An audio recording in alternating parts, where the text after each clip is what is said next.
زمونږ د دین حفاظت وکړي. دا ورو سوال کړی دی، ډېر اهم سوال دی، خصوصا د نن سبا دا کم وخت چې دی او دا ورځې چې دي چې دې کې دا فتنه روانه ده د حدیثونو د انکار. وایي چې موږ ته خو دا پته دی چې د قرآن الله حفاظت کړی دی او دا قرآن کې الله ویلي، آیا د رسول صلی الله علیه وسلم د حدیثونو هم حفاظت شوی دی؟ ځکه چې وی تتاریانو چې کله حمله وکړه په عراق باندې او دوله عباسیه هغه وخت چې نو په هغه وخت کې ډېر کتابونه د حدیثونو چې دی سوځېدلي دي. نو آیا د حدیثونو حفاظت شوی دی؟ جواب، دا خبره چې تاتاریانو کله حمله وکړه ډېر کتابونه یې سوځېدلي دي، دا هم دغه خلکو شبهه ده کوم چې د حدیثونو نه منکر دي. وایي داسې خو ډېر کتابونه سوځېدلي دي. په دې مسله تاسو په حکم او په غور سره به واورئ.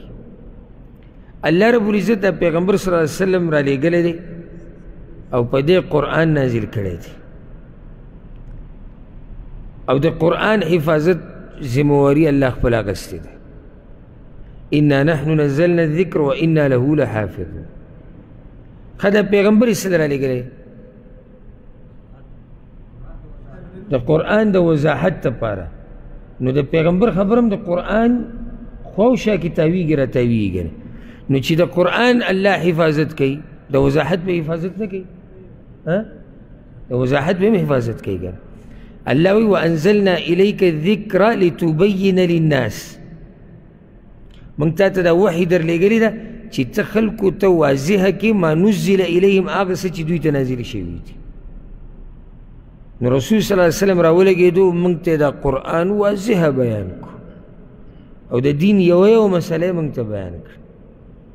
نو هر کله چې د رسول صلی الله علیه وسلم دا خبرې د قرآن وضاحتو، نو الله خو د قرآن حفاظت کړی دی. نو ورسره د قرآن د وضاحت هم الله حفاظت کړی دی، ځکه چې د رسول صلی الله علیه وسلم حدیثونه دا هم وحی ده. د دین په باره کې چې پیغمبر صلی الله علیه وسلم څه ویلي دي دا څه دي؟ وحی ده. وما ينطق عن الهوى ان هو الا وحی یوحى. الله وی دې د ځان نه خبرې نه کوي بلکې ده ته وحی کېږي. نو وحی ته ذکر ویلی کېږي، الذکر. نو الله وی انا نحن نزلنا الذکر، موږ دا ذکر را لېږلی. دې کې قرآن او حدیث دواړه دننه رالو. الله پیغمبر ته وی وانزل الله علیک الکتاب والحکمه، الله تا باندې کتاب را لېږلی دی او حکمت. حکمت حدیث ته وی کتاب قرآن دی. الله څنګه د دې حفاظت کړی دی؟ حفاظت یې داسې کړی دی چې داسې علما داسې سړي پیدا کړي دي چې هغوی د رسول صلی الله علیه وسلم دا خبرې یادې کړي دي، بیا د دې وضاحتونه کړي دي، بیا دې کې کمزوري او صحیح او منګړت هغه یې جدا کړي دي. او دا د هغه وخت نه دا سلسله د اوسه پورې روانه او قیامته پورې به روانه. حاصل د خبرې دا دی چې حدیثونه الله حفاظت کوي او د څه چې د امت ته په دین کې ضرورت دی الله هغه ساتلی دی. آیا دا کیدی شي؟ ستاسو دا سوال کوم، دا کیدی شي چې پیغمبر صلی الله علیه وسلم یو خبره بیان کړي د دین په باره کې، نو خو موږ ته ضرورت شو کنه، او هغه خبره دې ضایع شي؟ نشي ضایع کېدی کنه. ولې؟ که دا ضایع شي څه به وشي؟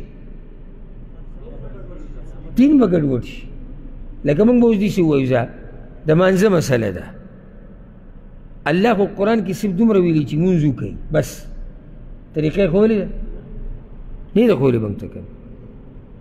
او چې کله د سره هم داسې څوک بحث کوي کنه چې هغه د حدیثونو نه منکري، نو په دې کې ډایرکټ رانیسئ. وایي ته مونځ کې؟ هغه به وایي چې یو کوم. وایي کوم ځای کې قرآن کې د مانځه طریقه راغلې ده، دی به لازم څه ته واپس کېږي؟ حدیث ته. د مانځه دا وختونه داسې تفصیلي شته په قرآن کې؟ نشته. د زکات مسلې تفصیلا قرآن کې نشته. د عمرې مسله قرآن کې تفصیلا نشته. ډېرې مسلې قرآن کې تفصیلا نه دي راغلي، مجمل راغلي اشاره ورته شوې ده، بیا رسول صلی الله علیه وسلم یې وضاحت کړی دی. بغیر د دې وضاحت نه دې څنګه په دین باندې عمل کوي؟ اوس ګوره مانځه دپاره الله وایي مونځ کوئ، رسول صلی الله علیه وسلم یوه خبره بیان کړې ده چې مونځ په دې طریقه کې داسې کیدی شي عقل یې مني چې الله وایي چې مونځ کوئ او د مانځه هغه طریقه دې ضایع شي، د هغې د الله حفاظت ونه کړي؟ کیدی شي؟ نشي کېدی. الله د دې خبرې حفاظت وکړي چې قرآن کې کړې ده چې د مونځ قایم کوي، ورسره د دې خبرې هم حفاظت وکړو چې په څه طریقې قایم کوي، او هغه د رسول صلی الله علیه وسلم خبره او وحی، هغه حدیثونه خو دین دی. او دا جی مولیانو د ځان نه جوړ کړي دي، او دا جی ډېره سنه خبر د مولیانو د ځان نه جوړ کړي. سره پاسه 1400 کاله وشو علماو ته دا حدیثونه په سند سره داسې رسېدلي دي، د امت په اتفاقي، امت اوري، امت په عمل کوي، امت په بیانوي. او دا یار وایي دا حدیثونه دا وایي ایرانیانو جوړ کړي دي، دا اوس خبره شوه. او د عوام په څه طریقه ګمراه کوي. او د دې سړي تابعدار یا جاهلانی یا بېدینی ویې ګورئ ولټوئ. د دې سړي تابعدار به دوه قسمه، یا جاهل دی یا بېدینه، او د جاهل نه زیات پکې بېدینی.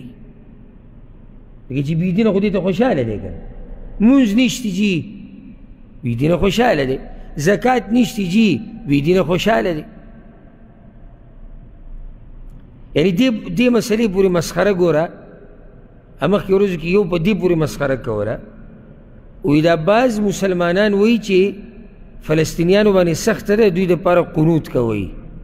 یعنی قنوت هغه منځه کې چې دعا غواړي مسلمانانو دپاره او خیرې کافر ته، په دې پورې مسخرې او ټوکې کوي. لکه دا خو دین کې راغلي دي. رسول صلی الله علیه وسلم کافرانو ته خیرې نه دي کړي؟ کړي دي که نه قنوت؟ دې د رسول صلی الله علیه وسلم زیات غیرتي دی. بعض حالات په مسلمانانو باندې داسې راشي چې مسلمانانو باندې سخت راشي او مسلمانان کمزوري شي. وس کې یعنې یو سړی دی د هغه وس کې نور څه نشتي، وس کې دقه دي چې هغه د خپل وروڼو لپاره دعا وغواړي او د هغوی د دشمن دپاره خیرې وکړي. الله به دنه تپوس هم د دقې کوي. لا یکلف الله نفسا الا وسعها. الله په یو نفس باندې دومره بوج ږدي چې څومره اوچتولی شي. لکه اوس هسې مثال والا هلیکاپټر دی د یو کس سره، او تا ته زه وایم چې دې هلیکاپټر سره مقابله وکړه، ته کولی شي؟ او ځان سره دې د سبزۍ هغه چاړه راغستې راوتی روډ ته، څه به وکړي؟ څه به وشي اخره کې؟ کیدای شي تا ختم کړي. نو د اوس مطابق کار دی. اوس دی په دې قنوت پورې خاندي، مسخرې کوي. دغه شان دین ټول په دې حوض کوثر نشتی، د قیامت پورې تله نشتی، د قیامت پورې پوری سیرات نشتی، د پیغمبر سپارش نشتی، هیڅ هم نشتی. یو ورځ به داسې راشي چې نه دا قرآن شته او نه دا دین شته، والعیاذ بالله. دې سوال کې ورور دا خبره کړې ده چې تاتاریانو چې کله به بغداد باندې حمله وکړو نو څه چېرې کړی؟ ډېر کتابونه یې سېزلي وي یا دریاب ته ګزار کړي. جواب دا یاد کا، زمونږ رب د دې دین د حفاظت ذمهواري اخیستې ده که نه؟ داسې کیدی شي چې موږ ته په دین کې یو مسله ضروري او هغه دې ضایع شي او موږ ته راونه رسي. تاسو دا منئ؟ بیا الله هسې بیا به الله زموږ نه قیامت پورې تپوس دسه کوي. خیال هم دی دې خبرې ته که نه؟ یعنې چې الله موږ نه تپوس وکړي چې تا د دین په پلاني مسله باندې عمل نه و کړی، موږ په جواب کې چې یا الله خو موږ ته را رسېدلې نه وه، موږ ته بیان شوې نه وه. داسې کیدی شي؟ نشي. د امت په افرادو یو مسله پټه پاتې کیدی شي د هغوی د کمزورتیا د لاسه، خو په ټول امت باندې نشي پټه پاتې کیدی. دې مسله کې فرق دی ګوره یاد یې کړئ. نو دی وایي چې کتابونه تاتاریانو اوس یې ذریعه اوبو ته ګزار کړو، د هغې نه مخکې دا کتابونه چې کوم علماو لیکلي وو دا د هغوی په سینو کې پراته وو. دا په څه کې وو؟ د هغوی په سینو کې وو. دا د هغوی په سینو کې پراته وو. نو سینو کې چې پراته وو که دا کتاب ورک هم شي د هغوی په سینو کې دی، ښه د هغوی نه شاګردانو یې زده کړي دي او په دې طریقې سره رسېدلی. دا قرآن کریم د رسول صلی الله علیه وسلم په زمانه کې ټول جمع شوی دی، ټول خو نه یې لیکلی شوی که د ابوبکر صدیق رضی الله په زمانه کې را جمع شو. څنګه را جمع شو؟ په سینو کې و، په هډوکو، په پاڼو. دغه شان دا حدیثونه چې کوم دي دا د علماو په سینو کې پراته وو. نو که چېرته یو کتاب ضایع شوی هم دی، لکه اوس که داسې وشي چې یعنې یو سړی راولګي صحیح بخاري چې دی والعیاذ بالله دریاب ته ګزار کړي، صحیح مسلم ورسره هم ګزار کړي، او په دې دنیا کې چې څومره صحیح بخاري نسخې دي ټولې ګزار کړي. په دې امت کې به داسې څوک نه دي، داسې علما به نه چې صحیح بخاري به ورته یاد دي. شتي پکې الحمدلله یو صحیح بخاري نه په زرګاو حدیثونه یاد دي، داسې خلک پکې شته. نو دا شبهه کمزورې ده، دا شبهه چې ده څه ده؟ دا کمزورې ده. دا خبره یاده کوي. اوس یو سړی تا ته دا ووایي، تا داسې هم راګیرولی شي، آیا هره خبر چې پیغمبر کړې ده هغه موږ ته را رسېدلې ده؟ آیا هره خبره؟ دې به زور ورکړي. ورته وایه نه، هغه خبره چې د دین سره تعلق ساتي هغه موږ ته را رسېدلې ده. ځکه چې د رسول صلی الله علیه وسلم په خبرو کې هغه خبرې هم دي چې هغه د خپل ژوند سره تعلق ساتو. خیال هم دی که نه دی؟ نو چې کله ته داسې دعوه وکړي چې د پیغمبر هره خبره موږ ته را رسېدلې ده، نو بیا دې راګیروي. موږ ته خو هره خبره نه را رسېدلې، موږ ته کومه را رسېدلې ده؟ چې د دین سره تعلق ساتي.